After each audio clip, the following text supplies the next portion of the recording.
કે ચાલો ચાલો જઈએ બગદાણા ધામ રે, ગુરુની પૂનમ પૂજવા રે લોલ.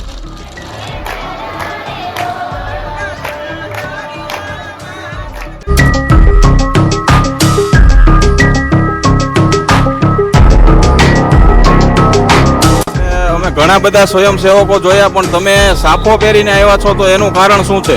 ક્ષત્રિય સમાજ તરીકે સાફો ફરજિયાત હતો.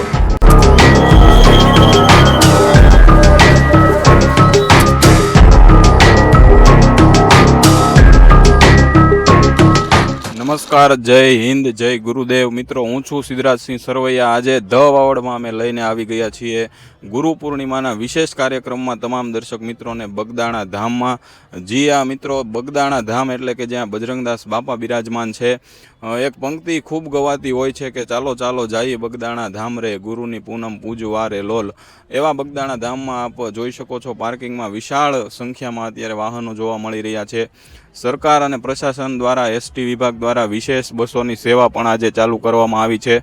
લગભગ લાખોની સંખ્યામાં આજે શ્રદ્ધાળુઓ, એમ કહી શકાય કે બજરંગદાસ બાપાના શિષ્યો, એ તમામ શિષ્યો, એમના તમામ સેવકો, શ્રદ્ધાળુઓ આજે બાપાના દર્શને અત્યારે બગદાણામાં આવી ગયા છે.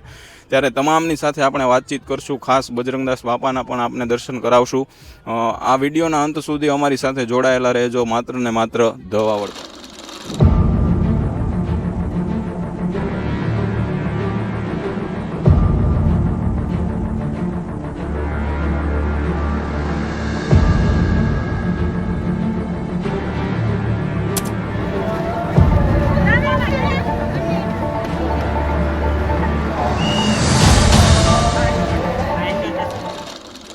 તો મિત્રો, અત્યારે બગદાણામાં જે એક સ્વયંસેવક આપણી સાથે જોડાઈ રહ્યા છે, તેઓ સાફો પહેરી અને અત્યારે સેવા કરવા માટે આવ્યા છે. ત્યારે આપણે એમની સાથે વાતચીત કરવાનો પ્રયત્ન કરશું.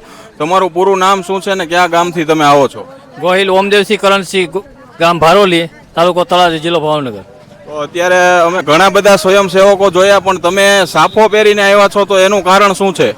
ક્ષત્રિય સમાજ તરીકે સાફો ફરજિયાત હતો, છતાં કોઈ સાફો પહેરે કે ન પહેરે એનું કઈ ઓલું હતું નહીં. બાકી ખરેખર ત્યાંથી કહેવામાં આવેલું હતું કે સાફો ફરજિયાત છે. એટલે જે ક્ષત્રિય સમાજના સ્વયંસેવકો છે તેને ફરજિયાત સાફો પહેરવાનો. તમે કેટલા વર્ષથી અહીંયા સેવામાં આવો છો? હું 15 વર્ષથી સેવામાં આવું છું. બજરંગદાસ બાપાનો કોઈ પરચો તમને મળેલો હોય તો એની યાદી કરાવો.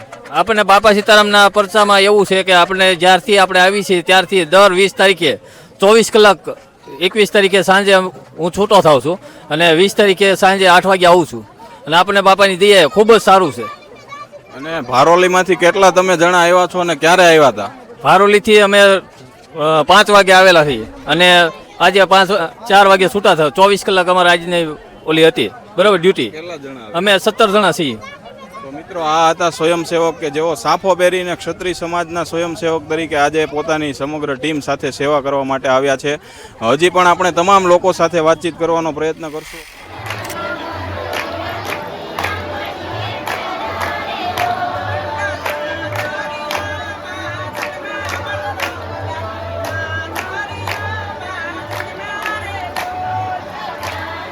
મિત્રો, અત્યારે જે પાર્કિંગની સુવિધા છે, તમામ લોકોની જે સેફટીની સુવિધા છે, એ માટે સ્વયંસેવકો અત્યારે કાર્યરત છે. તો એ સ્વયંસેવકો સાથે આપણે વાતચીત કરવાનો પ્રયત્ન કરશું. દાદા, આપનું પૂરું નામ અને આપનું ગામ કયું? આપણું ગામ કોદિયા, બાપા સીતારામ મંડળના પ્રમુખ ધીંગાભાઈ ભીખાભાઈ. અમે 30-35 વર્ષથી સેવા કરીએ છીએ. અવિરત રાત દિવસ 24 કલાક.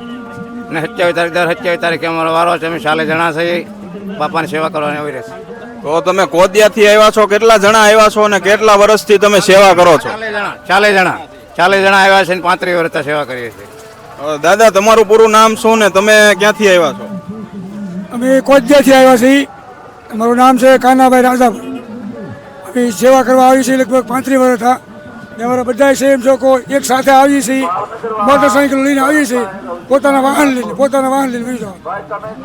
પછી બીજું દાદા, એ પૂછવાનું કે તમે કેટલા વર્ષથી જોડાયેલા છો? બાપાના તમે રૂબરૂ દર્શન કરેલા કે કેમ?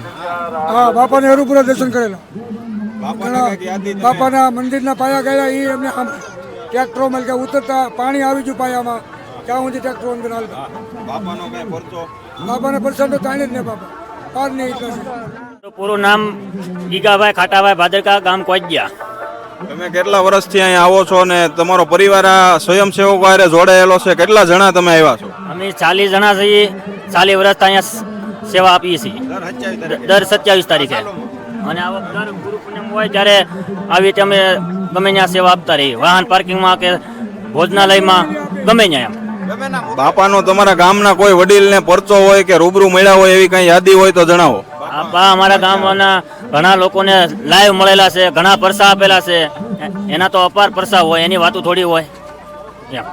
તો મિત્રો આ ગ્રુપ હતું કોદિયાનું કે જે 40 જણા આહિર સમાજમાંથી આવે છે અને તેઓ સ્વયંસેવક તરીકે લગભગ 35 થી 40 વર્ષથી સેવા આપે છે. આવા તમામ સેવકોને ધવાવડ તરફથી અમે વંદન કરીએ છીએ કે જેઓ નિસ્વાર્થ ભાવે દર મહિનાની એક તારીખ ફિક્સ કરેલી હોય છે અને ત્યારે આવી અને તેઓ સેવા આપતા હોય છે.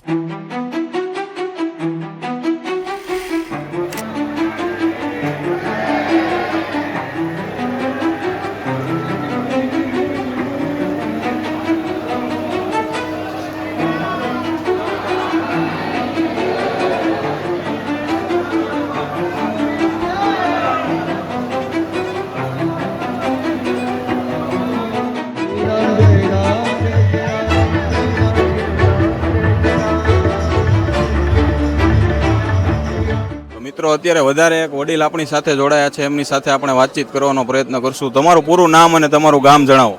મારું નામ Bharatsinh Pathubha Gohil, retired ASI Jamnagar ACB police station. હાલમાં હું અહીંયા બગદાણા આશ્રમમાં મંડળ લઈને સેવા કરવા આવું છું. તો જે રીતે આપણે જણાવ્યું, રિટાયર્ડ ASI તરીકે તેઓ ફરજ બજાવી ચૂક્યા છે. આપ કેટલા વર્ષથી અહીંયા આવો છો અને શું આપણે? જામનગરથી 25 વર્ષથી મંડળ લઈને સેવા. મૂર્તિ પ્રતિષ્ઠા થઈ ત્યારે મેનેજિંગ ડાયરેક્ટર તરીકે મંજીદાદાએ અમને હુકમ કરેલો કે તમે જામનગર ગ્રુપ ધ્યાન મંદિર ઉપર સેવા આપશે. તમારું ભરતસિંહ ગોહિલનું મંડળ જામનગર ધ્યાન મંદિર ઉપર સેવા આપશે અમારું. એટલે હું અહીંયા મેનેજિંગ ડાયરેક્ટર શ્રી મંજીદાદાના હુકમથી અમે 25 વર્ષથી અહીંયા સેવા આપી રહ્યા છીએ. મંજી દાદાની અત્યારે ગેરહાજરી છે, ત્યારે મંજી દાદાની ખામી કેવી વર્તાય? મંજીદાદા એ એક સ્વયંસેવકના પિતા તુલ્ય હતા. મંજીદાદા સ્વયંસેવકો માટે પિતા તુલ્ય હતા. મંજીદાદાની મિટિંગ હોય ત્યારે સ્વયંસેવકોને અતિ આનંદ આવતો હતો દાદાનો. અત્યારે દાદાની ખોટ તો છે જ તે, પણ હવે આયુષની આગળ કોઈ કાંઈ કરી શકતું નથી. એટલે મંજીદાદાની ખોટ અમારા સ્વયંસેવકમાં તો બહુ ઓછી છે, ખૂબ બતાવી. પછી આપે બજરંગદાસ બાપાના દર્શન રૂબરૂ કરેલા અને શું છે એ સમયે તમારો અનુભવ હતો? આજે બજરંગદાસ બાપા 9/1 હું પોલીસ ડિપાર્ટમેન્ટમાં ભરતી થઈ ગયો હતો બાપાના. ત્યારે પોલીસમાં ભરતી થયો ત્યાર પછી અહીંયા બાપાના દર્શન આવેલો રૂબરૂ. અને ત્યારે બાપા અર્જુન દાદા, ભૂદેવ અર્જુન દાદા ત્યાં રસોઈ બનતી અર્જુન, ત્યાં અમને બાપાએ સુરમાના લાડવા અને ભોજન જમાડેલું બજરંગદાસ બાપાએ રૂબરૂ અમને ત્યાં. તો ટૂંકમાં પહેલેથી બાપાનો ભાવ ભોજન અને ભજન બે તરફ. મિત્રો આજે ગુરુ પૂનમ જે બગદાણામાં ઉજવાઈ રહી છે એમાં લાખો શ્રદ્ધાળુઓ ભોજન લઈ રહ્યા છે. અહીંયા ચા પાણીની, નાસ્તાની, પીવાના પાણીની, ઠંડા શરબતની, છાશની તમામ સુવિધા કરવામાં આવી છે સ્વયંસેવકો દ્વારા. મંદિરના ટ્રસ્ટ દ્વારા પણ વ્યવસ્થાઓ કરવામાં આવી છે. સાથે સાથે અહીંયા જે ભોજન સમારંભ જે ચાલુ છે, હજારો અને લાખોની સંખ્યામાં ભાવિક ભક્તોને પ્રસાદી પીરસવામાં આવે છે. મંદિરની વ્યવસ્થાની વાત કરું તો સુરક્ષાથી માંડી અને પાર્કિંગથી લઈ તમામ વ્યવસ્થાની જહેમત પોલીસ પ્રશાસન અને મંદિરના ટ્રસ્ટ દ્વારા ઉઠાવવામાં આવી રહી છે. આજે મંદિર વિશાળ તમે જોઈ રહ્યા છો, લગભગ ભારતનું 2જા નંબરનું રામ મંદિર છે, સૌથી મોટું. તો એ જગ્યા ઉપર, એ બગદાણા ધામ ઉપર અત્યારે આપણે આવી ગયા છીએ. વિડીયોના અંત સુધી અમારી સાથે જોડાયેલા રહેજો. માત્ર ને માત્ર ધવાવડ. મિત્રો અત્યારે આપણે જોઈ રહ્યા છીએ તેમ એક સંત તપસ્વી દ્વારા અત્યારે અહીં ધૂણો ધખાવવામાં આવ્યો છે, જેમાં સંત મહાત્મા દ્વારા અત્યારે ધૂણો ધખાવી અને ભગવાનની આરાધના કરવામાં આવી રહી છે. તપ ધ્યાનનું કામ પણ બગદાણા ધામમાં થઈ રહ્યું છે. ત્યારે ઘણા બધા ભાવિક ભક્તો આ અખંડ ધૂણાના પણ દર્શન કરવા માટે અહીં આપણે જોવા મળી રહ્યા હશે. વિડીયોમાં તેઓ પૂજન કરી, હવન કરી બજરંગદાસ બાપાને, ગુરુજીને રીઝવવાનો પ્રયત્ન કરતા હોય એવું આપણે જોઈ શકીએ છીએ.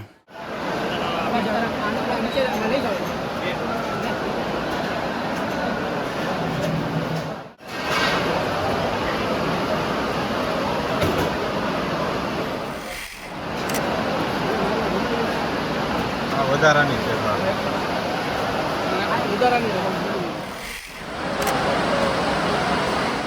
શ્રદ્ધાળુઓ સાથે આપણે વાતચીત કરી રહ્યા છીએ. આપ ક્યાંથી આવ્યા છો અને આપનું પૂરું નામ શું છે? ભાવનગરથી અજયભાઈ સુરેશભાઈ પટેલ.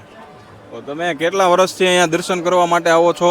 બજરંગદાસ બાપાના શું તમને કાંઈ પરચા મળ્યા છે એની વિશે જણાવજો. બજરંગદાસ બાપાના મને એકને તો નહીં પણ ઘણા અસંખ્ય લોકોને પરચાઓ મળ્યા છે. પણ હું પર્સનલ મારી પોતાની વાત કરું તો હું કાંઈક વાઘ ગુનામાં કે ગમે તેમાં આવીશ, પણ છેલ્લા 2 વર્ષથી આવી નહોતો શકતો. આજે આ મારા મિત્ર અજયભાઈ પટેલ ખૂબ જ ધાર્મિક વૃત્તિવાળા છે. દર પૂનમે બગદાણાની અંદર આવે છે, પણ એમણે મને કીધું કે ચાલો આજે બગદાણા જવું છે. તો એની સાથે એક જ અવાજે હા આવી ગઈ કે આપણને અંદરથી એમ થયું કે ભાઈ બજરંગદાસ બાપાનો આજે હુકમ થયો છે તો આજે જઈ આવીએ. એટલે દરેક ભક્તજનોને મારા જય બાપા સીતારામ. આપનું પૂરું નામ શું ને આપ કેટલા વર્ષથી અહીંયા આવો છો? મારું નામ અજય રમણીકલાલ પટેલ છે. હું પહેલાં આવતો ઘણા બધા ટાઈમમાં પૂનમ ભરી, પણ વચ્ચે બાપાનો હુકમ નહીં હોય કે ખબર નહીં તો ઘણા સમયથી મારે પડી હતી. આજે કાલથી નક્કી જ કર્યું હતું કે જવું જ છે એમ. અમે 2 મિત્રો મળ્યા ને કીધું હાલો જઈએ, તો 2 જણા ઓચિંતા એવી રીતે નીકળી ગયા તરત. અને બાપાના પરચાની તો કોઈ વાત જ નહીં, અમે તો જોયેલા બી એટલા છે. મારું નામ કંટારિયા કપિલ રમેશભાઈ છે. અમે ભૂતેશ્વરથી આવી છે. 5 વર્ષથી સેવા કરવા આવી છે. એક આરે 52 લોકો સેવા કરવા આવી છે. એક સાથે 52 લોકોની ટીમ. તમે કેટલામું ભણો છો? હું 12મું ભરું છું, આર્ટ્સ કરું છું, છતાં નિશાળે રજા પાડીને સેવા કરવા આવી છે. તો મિત્રો 12મું ધોરણમાં અત્યારે બોર્ડ કહેવાય, અને બોર્ડમાં આજે રજા પાડીને આ ભાઈ આવ્યા છે અત્યારે સેવા કરવા.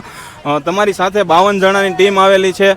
તો તમે બજરંગદાસ બાપાને કેટલા વર્ષથી માનો અને કેટલા વર્ષથી આવો છો? હું 4થી સમજણો થયો ત્યારથી બજરંગદાસ બાપાને માનું છું, અને 4થી મને આમ ખબર પડી કે આ બજરંગદાસ બાપાને એટલું ઓલું છે, ત્યારથી હું અહીંયા આવું છું. તો મિત્રો આ હતા સ્વયંસેવકો, જે નાની ઉંમરમાં પણ આ તમામ સ્વયંસેવકોને આપ જોઈ શકો છો. 52 જેટલી મોટી સંખ્યામાં ભૂતેશ્વરથી આ સ્વયંસેવકો આવે છે. આ તમને જે ખાસ આઈ કાર્ડ આપવામાં આવે છે એની શું એ વિશે તમે કંઈ કહેવા માંગશો?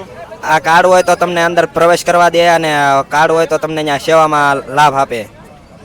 તો મિત્રો આ આપણા સ્વયંસેવકો છે. આજે એણે કીધું એમ એને બોર્ડ હોવા છતાં 12મામાં HSC બોર્ડમાં અભ્યાસ કરે છે. આજે રજા મૂકીને તેઓ અહીંયા સેવા કરવા આવ્યા છે.